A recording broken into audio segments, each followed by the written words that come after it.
As I mentioned earlier, the federal government released figures today confirming what most people have known for a very long time, that when they go to the gas station, the grocery store, or just about anywhere else, we're in the kind of inflation crisis that Canada hasn't seen for 40 years. Al Sweeney joins us with the latest. Al?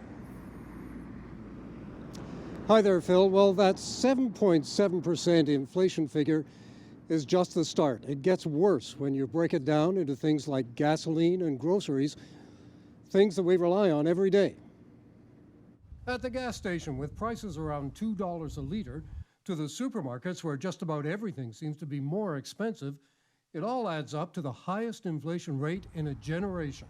Statistics Canada's report includes gasoline prices up a whopping 48% since last year, and food prices at grocery stores up 9.7%.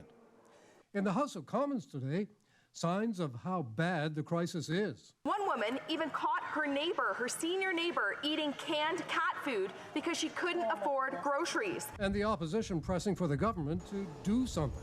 When will this government understand that workers didn't cause this inflation? They shouldn't bear the burden of it, and they need help. This government is delivering for families. In fact, across the country, we have delivered 13 childcare. The government pointed to its childcare plans, but otherwise dodged the questions on inflation, gas, and food prices. And University of Toronto economist Waleed Hijazi says it's time to be worried. It's something that we should be alarmed about.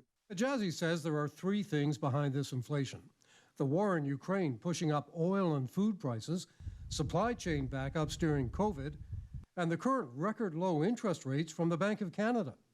He says stopping inflation is going to be tough. It'll require a shock to the economy, probably in the shape of a 2 to 3% increase in interest rates. That could be painful.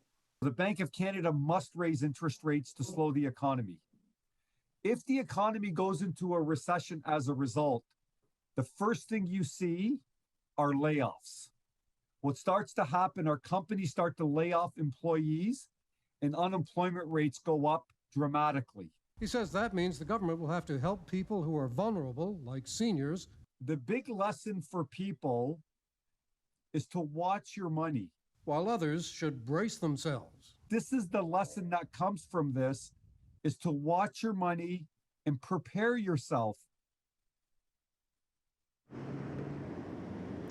So we're heading into a period where the Bank of Canada has to strike a balance between higher interest rates and higher unemployment.